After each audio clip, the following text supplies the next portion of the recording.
Hello everyone, कैसे हो सब लोग? सब बढ़िया। तो पिछले लेक्चर्स में हम लोगों ने डाइकॉट और मोनोकॉट के एम्ब्रायोजेनेसिस को हम लोगों ने कंप्लीट किया था।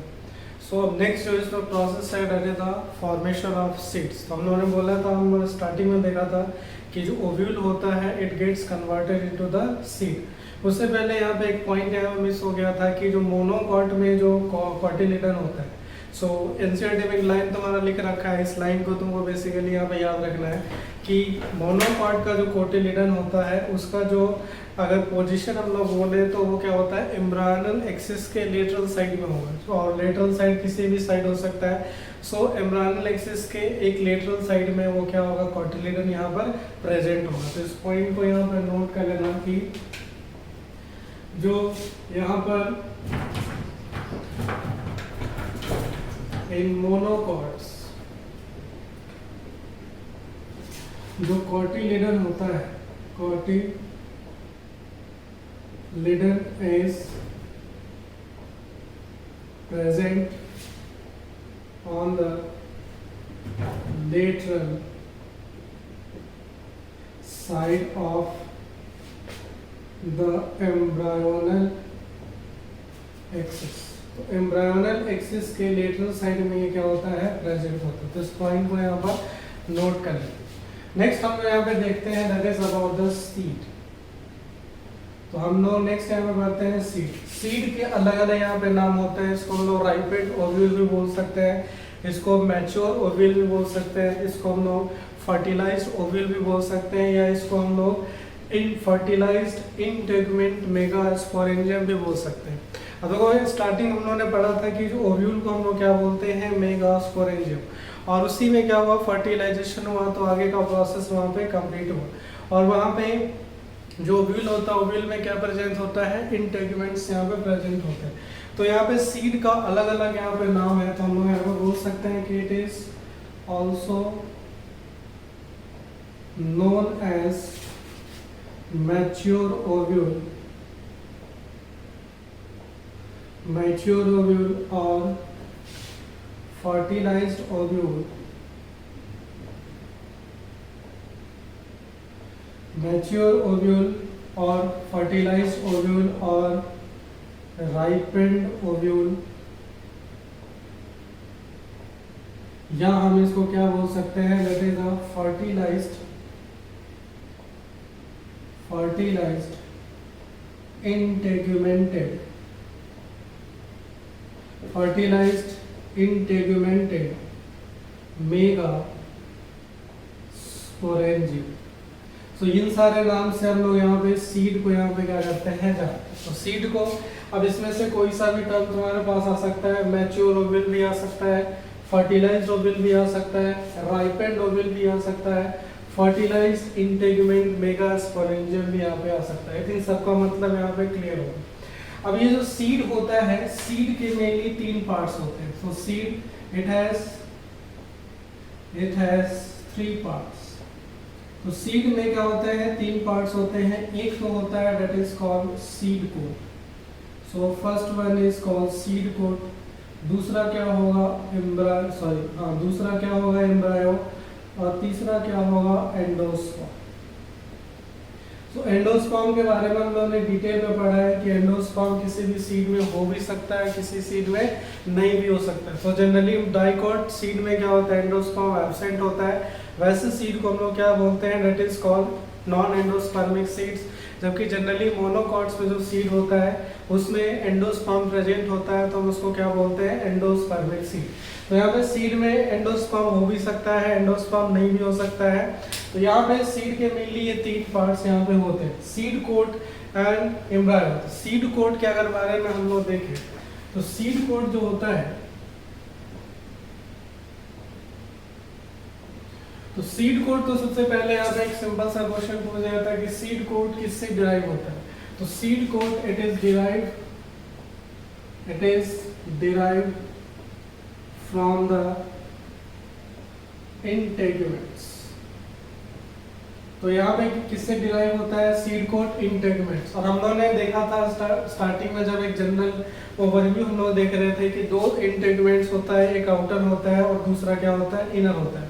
आउटर इंटेगुमेंट से आउटर सीड कोड जनरेट होगा, आउटर सीड को क्या बोलते हैं, टेस्टा। इनर इंटेगुमेंट से इनर सीड कोड जनरेट होगा, जिसको हम लोग क्या बोलते हैं, टेगमेंट। तो यहाँ पे जो आउटर इंटेगुमेंट होता है, आउटर इंटेगुमेंट डेवलप्स इनटू, हम लोग यहाँ बोल सकते हैं कि outer integument develops into outer seed coat, outer seed coat, या इस आउटर सीड को हम लोग क्या बोलते हैं, testa. So this outer seed coat is called testa. और जो इनर इंटेगुमेंट होता है, inner integument, inner integument develops into inner seed coat, inner seed coat, या हम इसको क्या बोलते हैं, tegmen. So testa and tegmen are the two seed coat. Outer seed को क्या बोलते हैं, आउटर सीड कोड को क्या बोलते हैं, टेस्टा, सॉरी हाँ, आउटर सीड कोड को क्या बोलते हैं, टेस्टा। इनर सीड कोड को क्या बोलते हैं, टेगमेन। आउटर सीड कोड किससे डिराइव हुआ है, आउटर इंटेगुमेंट से। इनर सीड कोड किससे डिराइव हुआ है, इनर इंटेगुमेंट से। अब सीड कोड का काम क्या होता है, तो ये बेसिकली यहाँ पे क्या करता है, एम्ब्रायो को यहाँ पे प्रोटेक्शन देता है। सीड कोड का काम क्या होता है, इट प्रोटेक्ट्स द एम्ब्रायो। अब यहाँ पे एक चीज और याद रखना, अगर हम लोग जनरली एंजियोस्पर्म की बात करते हैं तो उसमें 2 सीड कोड होगा, लेकिन जब हम लोग जिम्नोस्पर्म की बात करते हैं तो उसमें एक ही इंटेगुमेंट होगा, और क्योंकि एक ही इंटेगुमेंट होगा तो एक ही सीड कोड वहाँ पे क्या होता है, प्रेजेंट होता है। तो हम लोग यहाँ बोल सकते हैं कि इन जिम्नोस्पर्म्स,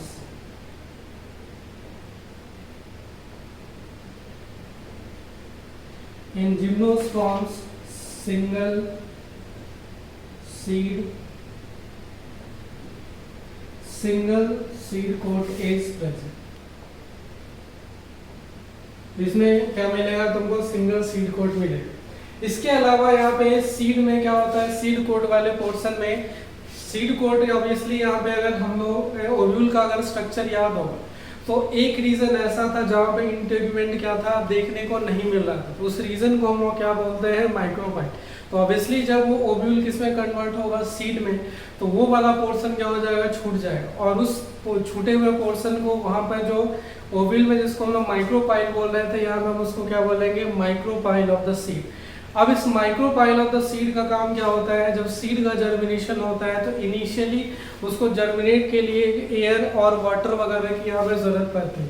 तो वो जो एयर और वाटर होगा, अब क्योंकि ये सीड कोड से क्या होगा, एयर वाटर का एक्सचेंज होगा नहीं, तो सीड जो होगा इनिशियली एयर और वाटर का जो इनटेक करेगा वो किसके थ्रू करेगा, through the micropyle of the seed.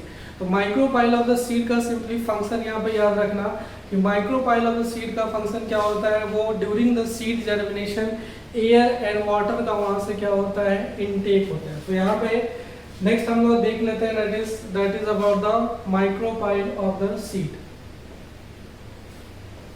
तो यहाँ पे अगर हम लोग माइक्रोपाइल ऑफ द सीड की बात करें, माइक्रोपाइल ऑफ सीड की अगर हम बात करें तो इसके थ्रू क्या होता है, there is exchange of water and air, या हम लोग यहाँ पे ऑक्सीजन बोल सकते हैं, during the germination of seed. तो सीड के जर्मिनेशन में क्या होगा, यहाँ पर जरूरत पड़ता है। एंडोस्पर्म के बारे में हम लोगों ने देख रखा है, एम्ब्रायो के बारे में थोड़ा 1-2 पॉइंट हम लोग यहाँ पे देख लेते हैं। सो एम्ब्रायो जो होता है, एम्ब्रायो से फाइनली क्या होगा, न्यू प्लांट यहाँ पे क्या होगा, अराइज होगा। सो यहाँ से क्या होगा, embryo gives rise to new plant. और देखो ये पिछले प्लांट से नया प्लांट बना है, इसका मतलब क्या हो रहा है, एम्ब्रायो बेसिकली एक कंटिन्यूटी ऑफ द स्पीशीज को क्या कर रहा है, मेंटेन कर रहा है। सो एम्ब्रायो का नेक्स्ट फंक्शन यहाँ पे क्या हो जाएगा, it maintains maintains continuity of species from one generation to the next generation. So ये basically different parts of the seed है। सीड कोट हो गया जो दो होता है, outer seed coat, inner seed coat.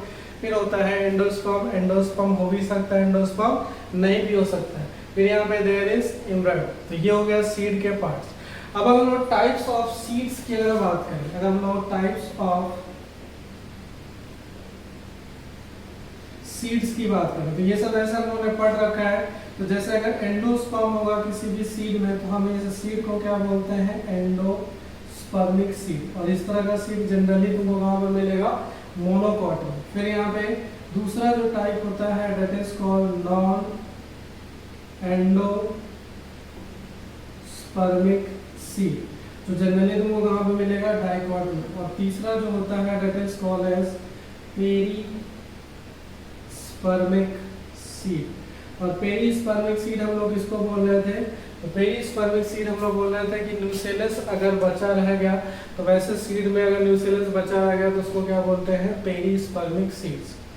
उसके बाद यहाँ पे एक सिंपल सा एक रिलेशन के बेसिस पे क्वेश्चन आता है कि अगर यहाँ पे ओव्यूल और सीड के बीच क्या रिलेशन, यानी नंबर ऑफ ओव्यूल्स और उससे जो सीड्स बन रहे हैं उसके बीच क्या रिलेशन। तो यहाँ पे सिंपल सा रिलेशन क्या हो सकता है, एक तो कंडीशन ये हो सकता है कि जितना ओव्यूल होगा उतना ही सीड वहाँ पे बन सकता है। देयर इज चांस कि मान लो किसी भी ओवरी में अगर 4 ओव्यूल है तो उससे 4 सीड्स का फॉर्मेशन वहाँ पर हो सकता है, ऐसा कंडीशन है। लेकिन ज़रूरी नहीं हमेशा ऐसा हो। देयर इज चांस कि मान लो किसी ओव्यूल में फर्टिलाइजेशन ना हो और फर्टिलाइजेशन नहीं हुआ तो सीड में कन्वर्ट नहीं हो पाएगा। तो यहाँ पे उस अगर नंबर ऑफ ओव्यूल है तो उससे कम ही यहाँ पे क्या होगा, सीड बनेगा। तो यहाँ से हमारे पास रिलेशन क्या बन के आता है कि number of seeds is always equal to और less than the number of ovule. जितना ओव्यूल का नंबर होगा उतना ही नंबर ऑफ सीड का हो सकता है या उससे कम नंबर ऑफ सीड का हो सकता है। तो यहाँ पे हमारे पास रिलेशन बन गया कि नंबर ऑफ सीड्स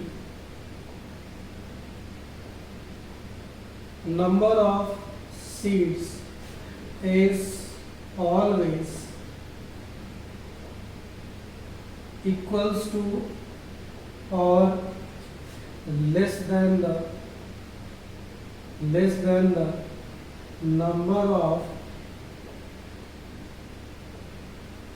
ovules। सो इस रिलेशन को यहाँ पर याद रखना। अगर मान लो क्वेश्चन में दे रखा है कि number of seeds is greater than the number of ovules, ये तो हो ही नहीं सकता। नंबर ऑफ सीड्स या तो ओव्यूल के नंबर के बराबर होगा या ओव्यूल के नंबर के कम होगा। सो ये हमारे पास एक रिलेशन यहाँ पर बन के आ गया। अब यहाँ पे एनसीईआरटी में कुछ सीड्स के यहाँ पे स्ट्रक्चर वहाँ पे दे रखे हैं। अब क्योंकि कई बार क्या होता है कि मान लो तुम्हारे बोर्ड एग्जाम में भी क्वेश्चन पूछ देगा कि ड्रॉ ऑवेल लेवल डायग्राम ऑफ दिस सीड या ड्रॉ ऑवेल लेवल डायग्राम ऑफ दैट सीड, या इन केस नीट में भी एक सिंपल सा क्वेश्चन मतलब डायग्राम बेस्ड क्वेश्चन उठा के दे देगा। उसके पार्ट्स को वहाँ पे लेवल कर रखा होगा ABCD करके और तुमको वहाँ पे पहचानना होगा कि A क्या है, B क्या है, C क्या है, D क्या है। तो यहाँ पे हम लोग देखते हैं स्ट्रक्चर ऑफ सम सीड्स। तो नेक्स्ट हम लोग यहाँ पे देखते हैं स्ट्रक्चर ऑफ सीड्स। तो यहाँ पे पहला जो स्ट्रक्चर यहाँ पे एनसीईआरटी में दे रखा है that is the diagram of bean seed. तो बीन सीड का यहाँ पे इस तरह से यहाँ पे डायग्राम यहाँ पे दे रखा है।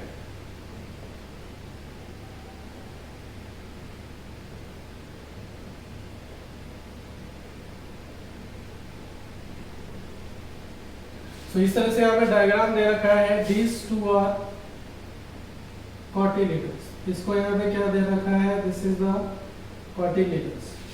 और उसके बाद यहाँ पे अगर हम लोग इसकी बात करें, अगर इस सीड को अलग से यहाँ पे इस पोर्शन को बनाए तो यहाँ पे क्या होगा, देयर इज, ये तो हो गया, दिस इज द एम्ब्रायो।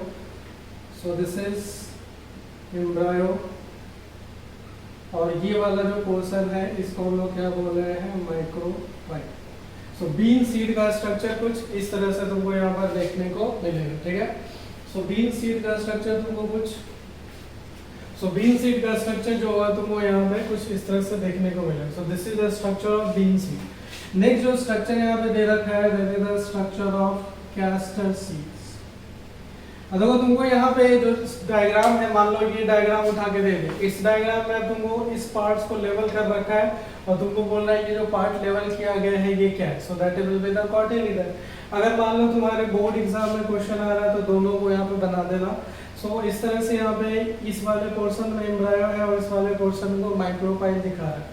तो डायग्राम में नीट में भी तुम्हारा इस तरह से यहाँ पे क्वेश्चन आ सकता है। तो बस तुमको एक बार डायग्राम से फैमिलियर होना है कि जो अगर बीन सीड का दे रखा है तो वहाँ पे बीन सीड का स्ट्रक्चर कुछ किस तरह से होता है, या कैस्टर सीड है या जो दूसरे सीड है उसका स्ट्रक्चर किस तरह से होगा। सो कैस्टर सीड का अगर हम लोग यहाँ पे डायग्राम देखें तो कैस्टर सीड यहाँ पे क्या होता है, सो दिस इज द एंडोस्पर्म।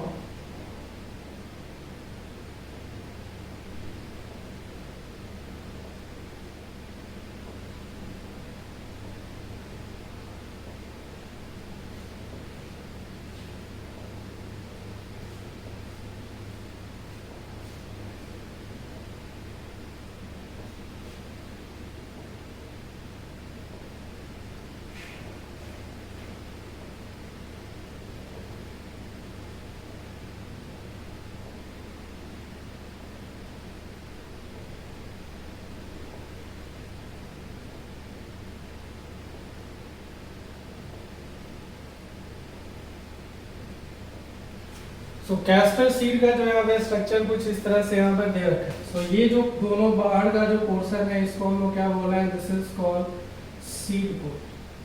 तो हम इसको क्या बोल रहे हैं, सीड कोट बाहर वाला हो जाएगा आउटर, अंदर वाला होगा अंदर से, this is called endosperm. So this is the endosperm. ये वाला पोर्शन है इसको हम लोग बोल रहे हैं हाइपोकोटाई।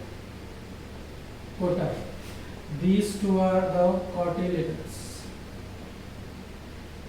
सो दिस इज द कॉटिलिडन्स। ये वाला जो पोर्शन हो जाएगा ये बेसिकली यहाँ पे आगे वाला पोर्शन जा रहा है, रूट्स वगैरह। और ये सीड कोट और कॉटिलिडन्स के बीच का जो स्पेस है इसको हम लोग क्या बोल रहे हैं, दिस इज कॉल्ड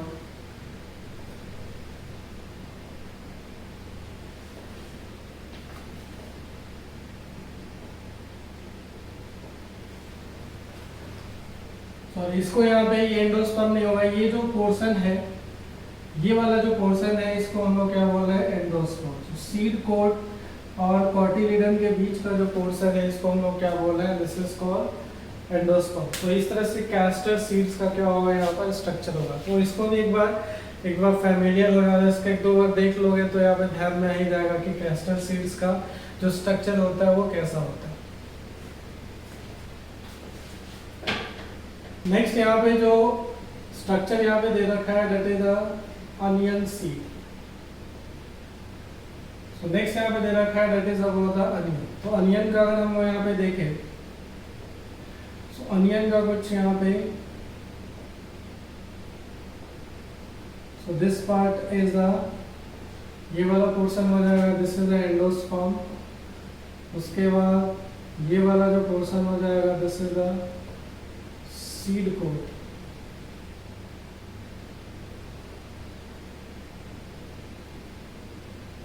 सो ये दो हो गया outer and inner seed coat. और फिर यहाँ पे क्या होगा, there is presence of इम्ब्रेड।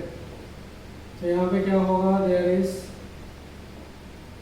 Presence of embryo. So there is presence of embryo. ये वाला जो दो पोर्शन हो गया this is the seed coat, ये हो गया इसका endosperm,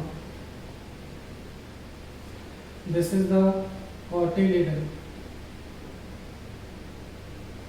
and this is the plumule.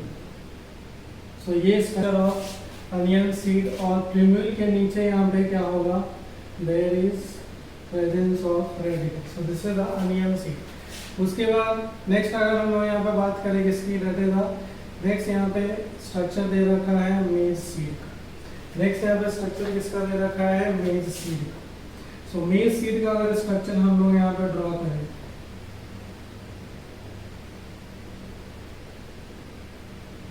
So this is the मेज सीड। ये मेज सीड है, बेस सीड के बाहर जो उसका बाहर आउटर कवरिंग होता है इसको एल्यूरोन लेयर बोलते हैं, और इसके बाहर क्या होगा, देयर इज लाइनिंग ऑफ, इसके बाहर यहाँ पे क्या होगा, there is lining of pericarp.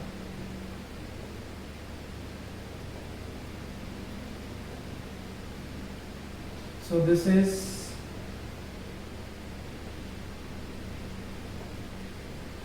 ये वाला अंदर वाला जो लेयर हो गया इसको हम बोलते हैं एल्यूरोन लेयर। और एल्यूरोन लेयर कौन सा लेयर होता है, it is basically proteinaceous layer. ये कैसा लेयर होता है, प्रोटीनेसियस लेयर होता है। इसके बाहर यहाँ पे होता है दिस इज कॉल्ड पेरिकार्प। उसके बाद अगर हम इसके एम्ब्रायो को अगर यहाँ पे बनाए, सो अगर इसमें एम्ब्रायो को स्ट्रक्चर को अगर हम लोग यहाँ पे देख लें,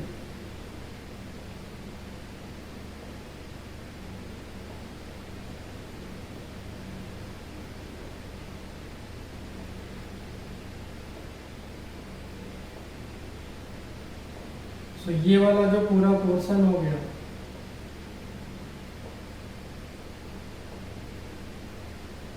तो ये वाला जो ऊपर की तरफ यहाँ पे पोर्शन हो गया इसको लोग बोलते हैं starchy endosperm. This is called starchy endosperm. इस वाले पोर्शन को हम लोग क्या बोलते हैं, स्टार्ची एंडोस्पर्म। और इसमें क्या होगा, देयर इज प्रेजेंस ऑफ, तो एक साइड यहाँ पे क्या होगा, देयर इज प्रेजेंस ऑफ प्रिम्यूल, और दूसरी साइड यहाँ पे क्या होगा, रेडिकल। सो प्रिम्यूल की साइड जो कवरिंग होता है इसको हम लोग क्या बोलते हैं, this is called coleoptile. So this is called coleoptile. और रेडिकल के साइड जो कवरिंग होता है इसको हम लोग क्या बोलते हैं, कोलियोराइजा। और यहाँ पे एक पतला सा कवरिंग होता है इसको हम लोग क्या बोलते हैं, दिस इज कॉल्ड कोटिलिडन। और इसको हम लोग क्या बोलते हैं, दिस इज कॉल्ड हाइपोकोटाइप। सो यहाँ पे एक पतला सा यहाँ पे क्या होगा, कवरिंग होगा। तो यहाँ पे जो कोटिलिडन होता है मोनोकोट वो बिल्कुल पतला सा होता है। सो दिस इज द, इस मेज सीड में जो कोटिलिडन होगा बिल्कुल पतला सा होगा, इसको बोलते हैं कोटिलिडन। सो इस वाले पोर्शन को एनसीईआरटी में यहाँ पे कोटिलिडन दिखा रखा है। सो this is basically structure of मेज सीड। तो मेज सीड में यहाँ पे ये वाला बड़ा सा पोर्शन होगा starchy endosperm, then there is aleurone layer. उसके बाद जो कवरिंग होगा इसको क्या बोलेंगे, पेरिकार्प। फिर यहाँ पे प्लूम्यूल होगा, रेडिकल होगा, रेडिकल साइड जो कवरिंग है कोलियोराइजा, प्लूम्यूल साइड जो कवरिंग है इसको क्या बोलेंगे, coleoptile, and then there is cotyledon. तो इस तरह से यहाँ पे स्ट्रक्चर है किसका, मेज का। समझ में आ रहा है? नेक्स्ट अब ये बेसिकली स्ट्रक्चर इस एनसीईआरटी से एक बार देख लेना, एक दो बार देखोगे तो फिर यहाँ पे याद हो जाएगा। बार बार मतलब एक दो बार क्या, बार बार देखते रहोगे तो दिमाग में बैठ जाएगा। इनकेस अगर क्वेश्चन आ रहा है एक दो बार इसको प्रैक्टिस भी कर लोगे तो बनाने का प्रैक्टिस हो जाएगा। तो अगर बोर्ड एग्जाम में आ रहा है तो वहां से इसको यहाँ पे कर सकते हो। उसके बाद यहाँ पर नेक्स्ट हम लोग देखते हैं that is about the seed germination. Seed germination, क्योंकि जब तक सीड यहाँ पे जर्मिनेट करेगा नहीं तब तक यहाँ पे न्यू प्लांट्स का यहाँ फॉर्मेशन होगा नहीं, इसलिए सीड जर्मिनेशन यहाँ पर बहुत ज़रूरी है। अब सीड जर्मिनेशन हम लोग किसको बोलते हैं, तो सीड जर्मिनेशन का जो डेफिनेशन होता है that is the ability of seed, क्योंकि सीड का जर्मिनेशन होता है that will be the ability of seed to form the seedling. Seedlings हमको हम लोग यंग प्लांट्स को सीडलिंग बोलते हैं। So ability of seed to form the seedlings, और ये सीडलिंग कब बनाएगा, जब वहाँ पे फेवरेबल कंडीशन हो। उसको जर्मिनेशन के लिए जितने भी कंडीशंस रिक्वायर्ड होते हैं सारे के सारे कंडीशंस अगर अवेलेबल है तो उस टाइम यहाँ पे सीड का क्या हो जाएगा, जर्मिनेशन हो जाएगा। तो यहाँ पे अगर हम लोग इसकी डेफिनेशन की बात करें so that is the ability of seed to form seedlings यहाँ में इसको क्या बोलते हैं, young plant. Seedlings under the favourable condition. तो फेवरेबल कंडीशन के दौरान अगर ये प्रोसेस हो रहा है तो हम इसको क्या बोलेंगे, सीड जर्मिनेशन। तो सीड जर्मिनेशन का मतलब यहाँ पे समझ में आ रहा होगा। सीड जर्मिनेशन के लिए अगर हम लोग फैक्टर्स की बात करें, सो फैक्टर्स रिक्वायर्ड फॉर द, या हम लोग इसको ऐसे लिख सकते हैं, फैक्टर्स अफेक्टिंग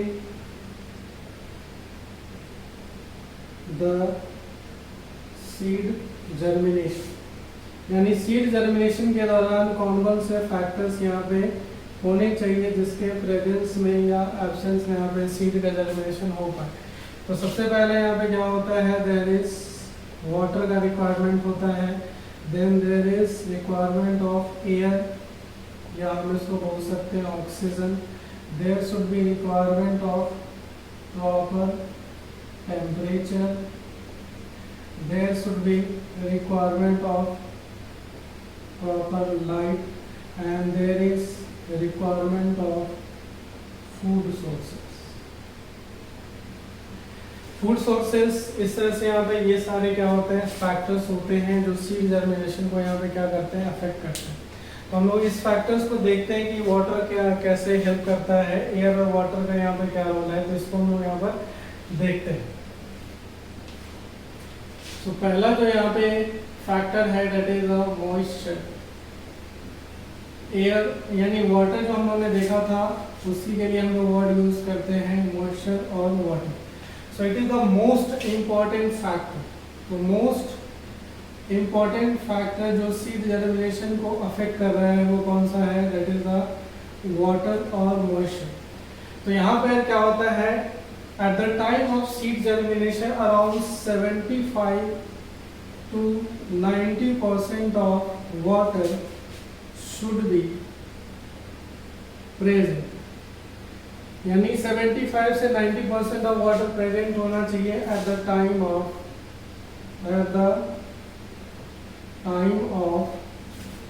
seed germination। तो सीड जर्मिनेशन के दौरान 75 से 90% ऑफ वाटर का कंटेंट यहाँ पर होना चाहिए। अब यहाँ पे कुछ सीड्स होते हैं जो अब ये जो वाटर का इनटेक होगा किसके थ्रू होगा, it takes through the, so intake of water, अभी हम लोगों ने देखा था intake of water takes place किसके थ्रू होगा, takes place through the micropyle. So micropyle of seed के थ्रू यहाँ पे क्या होगा, वाटर का यहाँ पर इनटेक होगा। अब यहाँ पे कुछ सीड्स जो होते हैं जो डॉर्मेंट कंडीशन में रहते हैं, यानी वो उनको अगर फेवरेबल कंडीशन नहीं मिल रहा है तो वो जर्मिनेट नहीं कर पाते हैं, वैसे सीड को बोलते हैं डॉर्मेंट सीड। डॉर्मेंट सीड में जो वाटर का कंटेंट होता है it is only around 10 to 15%। तो ये भी क्वेश्चन कभी कभी पूछ लिया जाता है कि जो डॉर्मेंट सीड्स होते हैं उसमें वाटर का कंटेंट कितना होता है। तो यहाँ पे क्या होता है, इन डॉर्मेंट सीड्स, और डॉर्मेंट सीड्स का मतलब क्या है, वैसे सीड्स जो जर्मिनेट नहीं कर पा रहे, सो जो डॉर्मेंट या इसको इस तरह से बोल सकते हो suspended condition, inactive condition. So in dormant seeds water content is 10 to 15% ही खाली यहाँ पर होता है। फिर यहाँ पे क्या होता है, there is presence of air और ऑक्सीजन। एयर और ऑक्सीजन की जरूरत क्यों पड़ रही है, क्योंकि एयर और ऑक्सीजन के थ्रू ही तो वहाँ पे क्या बनेगा, एटीपी का वगैरह का सिंथेसिस होगा। तो जब तक ऑक्सीजन अवेलेबल नहीं होगा एटीपी नहीं बनेगा। एटीपी नहीं बनेगा तो जो सीड जर्मिनेशन में जो एनर्जी चाहिए वो एनर्जी इसको मिलेगा नहीं। तो एयर और वाटर का भी जो इनटेक होता है किसके थ्रू होता है, माइक्रोपाइल के थ्रू होता है। तो इसका भी जो इनटेक जो होता है, intake takes place through the micropyle of the seed. Next जो यहाँ पे कंडीशन यहाँ पे हम लोगों ने देखा था दैट वाज द टेम्परेचर। सो जो ऑप्टिमम टेम्परेचर है, बेस्ट टेम्परेचर जिसपे जो ऐसा टेम्परेचर जिसमें सीड जर्मिनेशन होगा ही होगा, वो टेम्परेचर रेंज कौन सा होता है, 20 से 25 डिग्री सेल्सियस के बीच। तो यहाँ पर हम बोल सकते हैं जो ऑप्टिमम टेम्परेचर होता है for the seed germination, optimum temperature for seed germination. So optimum temperature for the seed germination जो होता है it is around 20 से 25 डिग्री सेल्सियस। अगर टेम्परेचर 0 से 5 डिग्री सेल्सियस है या यहाँ पे अगर इससे तो अगर वहाँ पे बिल्कुल भी सीड जर्मिनेट नहीं करेगा या 25 डिग्री सेल्सियस से ज़्यादा टेम्परेचर है तो वहाँ पे सीड जर्मिनेट बिल्कुल भी नहीं करेगा। सो हम लोग यहाँ पे बोल सकते हैं कि if temperature is between 0 to 5 degree Celsius, temperature 0 से 5 डिग्री सेल्सियस के बीच है या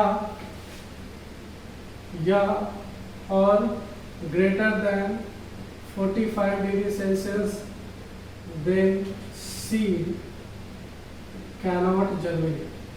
तो सीड में जर्मिनेशन कभी भी पॉसिबल यहाँ पर नहीं हो सकता है। अब अगर ये जो टेम्परेचर हम लोगों ने बोला है ऑप्टिमम टेम्परेचर 20 से 25 डिग्री सेल्सियस, अगर टेम्परेचर 20 डिग्री सेल्सियस से कम है तो सीड जर्मिनेट तो करेगा लेकिन प्रॉपर जर्मिनेशन नहीं होगा। इस टेम्परेचर पे देयर इज मैक्सिमम चांस कि सीड जर्मिनेट होगा ही और वहाँ पे प्लांट का फॉर्मेशन वहाँ पर हो जाएगा। ये जो टेम्परेचर हम लोग बात कर रहे हैं 0 से 5 डिग्री सेल्सियस या मोर देन 45 डिग्री सेल्सियस, इस केस में कभी भी सीड का जर्मिनेशन यहाँ पर नहीं हो पाएगा। ठीक है, सो this is the seed germination वाला यहाँ पे टेम्परेचर वाला कंडीशन। उसके बाद अगर हम लोग फूड सोर्सेज की बात करें तो फूड सोर्सेज जो होता है फूड सोर्स की तरह initial during the initial period of seed germination, जब सीड जर्मिनेशन स्टार्ट होना शुरू हुआ है तो उस दौरान जो फूड का रिक्वायरमेंट है वो कहाँ से पूरा होगा, वो या तो किससे पूरा होता है एंडोस्पर्म। अगर मोनोकॉट सीड है तो वहाँ पे एंडोस्पर्म होगा, उस एंडोस्पर्म के थ्रू उसको क्या मिलेगा, न्यूट्रिशन मिलेगा। अगर वो डाइकॉट सीड है तो डाइकॉट सीड में हालांकि एंडोस्पर्म तो क्या हो रहा है यूज हो चुका है, लेकिन वो जो एंडोस्पर्म वाला जो न्यूट्रिशन है वो जाके स्टोर कहाँ पर हो जाता है, कॉटिलिडन्स में। सो अगर हम डाइकॉट सीड्स की बात करते हैं so during the initial period of seed germination जो कॉटिलिडन्स होता है वो एज अ फूड सोर्स की तरह यहाँ पर काम करेगा और मोनोकॉट सीड में जो एंडोस्पर्म होता है वो एज अ फूड सोर्स की तरह काम करेगा। कब तक काम करेगा, जब तक वहाँ पे रूट हेयर्स वगैरह का फॉर्मेशन ना हो जाए या वहाँ पे फर्स्ट लीफ का फॉर्मेशन वहाँ पे ना हो जाए। और रूट्स वगैरह का फॉर्मेशन कहाँ से होता है, रेडिकल से, और लीफ वगैरह का फॉर्मेशन कहाँ से होता है, प्लीम्यूल से। तो यहाँ पे फूड का जो सोर्स होगा या तो क्या हो सकता है एंडोस्पर्म हो सकता है या तो क्या हो सकता है कॉटिलिडन हो सकता है। सो अगर मोनोकॉट सीड की बात करें तो एंडोस्पर्म होगा, डाइकॉट सीड की बात करें तो क्या हो जाएगा, कॉटिलिडन हो जाएगा। और ये एज अ फूड सोर्स की तरह कब तक काम करेगा, ये तब तक काम करेगा जब तक वहाँ पे फर्स्ट लीफ या वहाँ पे रूट हेयर्स वगैरह का फॉर्मेशन नहीं हो गया हो। तो फूड सोर्स की अगर हम बात करें सो एंडोस्पर्म और cotyledon can act as food source during the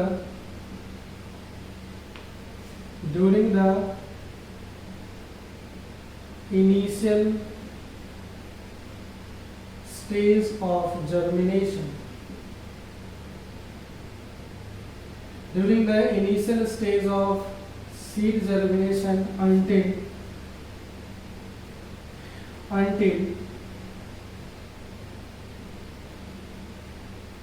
root hairs and first leaf are formed. So root hair के थ्रू इसको क्या मिलेगा, रूट हेयर्स वगैरह के तो इसको न्यूट्रिशन मिनरल्स वगैरह का न्यूट्रिशन मिलेगा और लीफ क्या करेगा यहाँ पे खाना बनाएगा।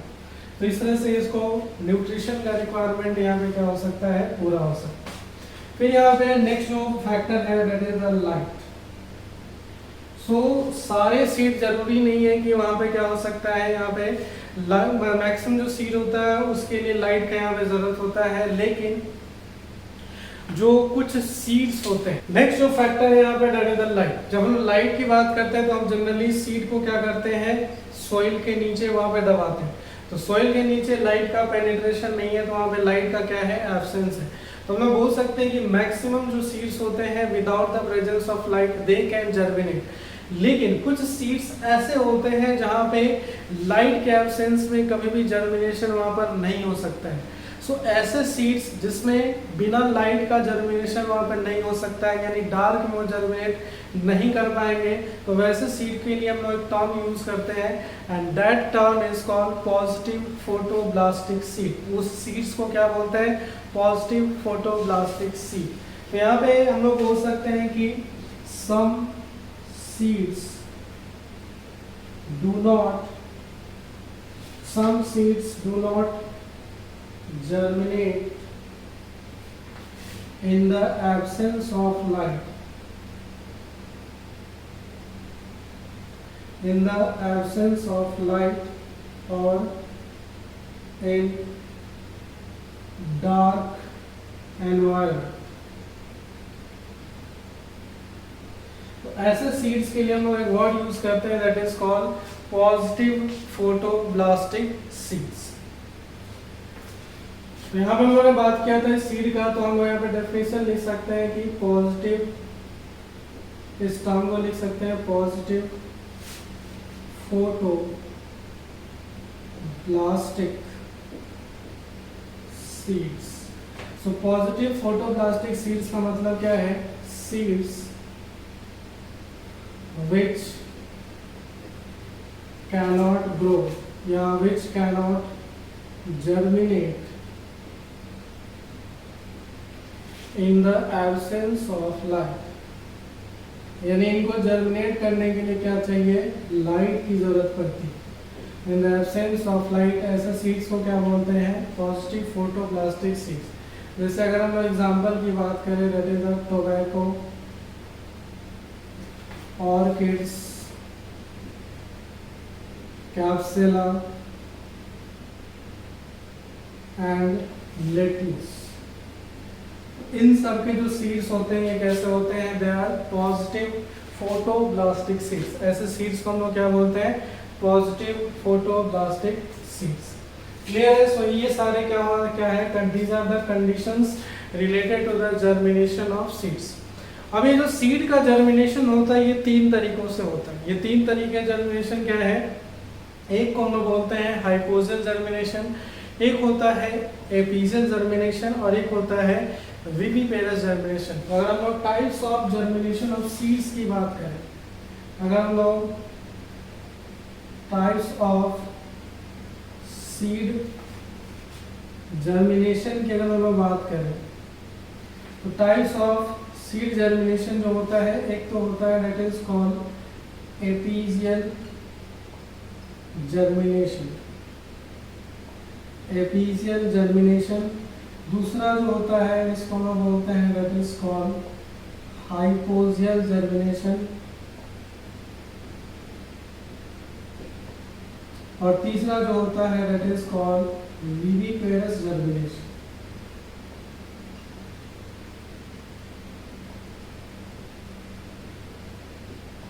सो प्लांट्स में मेनली इन तीन तरह के जर्मिनेशन, सीड जर्मिनेशन यहाँ पे देखने को मिलते हैं। टाइप्स ऑफ सीड जर्मिनेशन में आ जाएगा epigeal germination, hypogeal germination and viviparous germination. अब देखो ये जो एपिजियल, खासकर अगर हम इन दोनों जर्मिनेशन की बात करें, एपिजियल जर्मिनेशन एंड हाइपोजियल जर्मिनेशन, तो यहाँ पर अगर जर्मिनेशन की हम बात करें तो यहाँ पे जो जर्मिनेशन होता है ये जर्मिनेशन का टाइप किस बेसिस पे है कि इनका कॉटिलिडन्स सॉइल के अंदर होता है या सॉइल के बाहर होता है। तो अगर कॉटिलिडन्स सॉइल के अंदर होगा तो हम उसको क्या बोलेंगे, हाइपोजियल जर्मिनेशन। वहाँ पे जो सीड का जर्मिनेशन होगा वो बिलो द सॉइल होगा। हाइपो मतलब क्या होगा, नीचे। और अगर एपिजियल जर्मिनेशन की बात करें तो वहाँ पे कॉटिलिडन्स सॉइल के ऊपर चला जाता है और जर्मिनेशन भी वहाँ पर सॉइल के ऊपर ही होगा, तो हम इसको क्या बोलेंगे, एपिजियल जर्मिनेशन। सो हाइपोजियल जर्मिनेशन मोस्टली तुमको मोनोकॉट्स में देखने को मिलेगा और एपिजियल जर्मिनेशन मोस्टली तुमको डाइकॉट्स में यहाँ पर देखने को मिलेगा। तो अगर हम लोग सबसे पहले यहाँ पे डिस्कस करें किसके बारे में, that is the hypogeal germination. Hypogeal germination. तो हाइपोजियल जर्मिनेशन से रिलेटेड जो इम्पोर्टेंट पॉइंट्स हैं वो इम्पोर्टेंट पॉइंट्स क्या है, तो यहाँ पे क्या होता है, cotyledon remain below the soil। तो हम इसको क्या बोलते हैं, hypogeal germination. And germination of the seed जो होगा, germination of seed takes place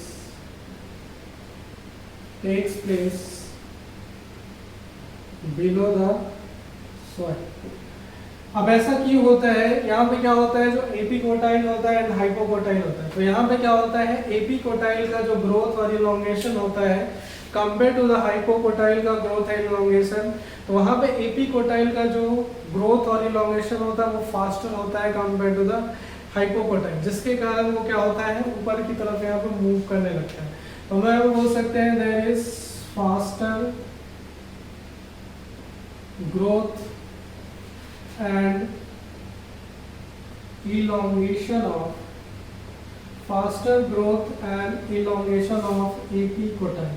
तो एपिकोटाइल का यहाँ पे इलोंगेशन और ग्रोथ यहाँ पे क्या होता है, फास्टर होता है कंपेयर टू द हाइपोकोटाइल। इस तरह का जैसे होगा, ये मोस्टली फाउंड इन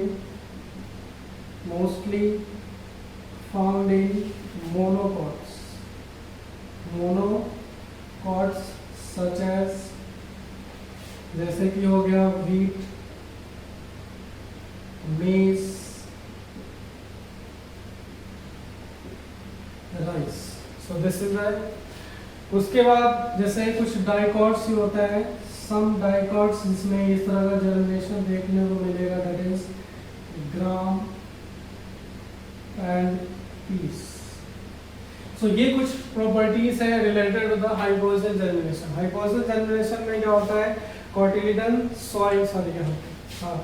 सॉइल के नीचे होगा और जर्मिनेशन भी यहाँ पे क्या होगा, सॉइल के नीचे ही होगा। यहाँ पे एपिकोटाइल का ग्रोथ फास्टर होता है और यहाँ पे मोस्टली किसमें मिलेगा, मोनोकॉट। तो अगर हम इसको विजुअलाइज करने की कोशिश करें तो suppose this is the soil, हम इसको क्या बोल रहे हैं, दिस इज द सॉइल। अब ये मान लो हमारे पास क्या है, दिस इज द सीड, ये है हमारे पास सीड। अब यहाँ पे क्या हुआ, सीड में जर्मिनेशन शुरू होना स्टार्ट हुआ। तो यहाँ पे क्या हुआ, इस सीड में जो एपिकोटाइल का जो ग्रोथ है वो क्या है, ज्यादा है compare to the hypocotyl. Epicotyl का यहाँ पे ग्रोथ क्या है, ज्यादा है कंपेयर टू द हाइपोकोटाइल। और यहाँ पे है this is the cotyledon.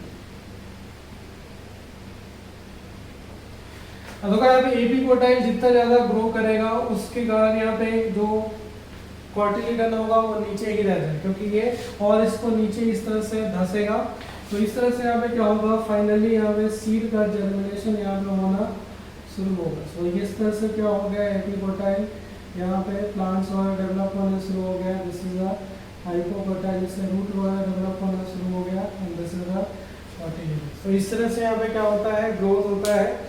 Epicotyl का जो जर्मिनेशन होगा यानी और हाइपोकोटाइल का जो जर्मिनेशन होगा उसमें क्या होगा, यहाँ पर डिफरेंट होगा। So this is the hypogeal germination. तो ये 3-4 पॉइंट यहाँ पे याद रखना with related to the hypogeal germination, और ये सारे एग्जांपल्स है तुमको यहाँ पर ध्यान रखना। So this is the hypogeal germination. अब बच गया यहाँ पे एपिजियल जर्मिनेशन है, ये भी पहला जर्मिनेशन, इसको हम लोग नेक्स्ट लेक्चर में यहाँ पे कंटिन्यू करेंगे।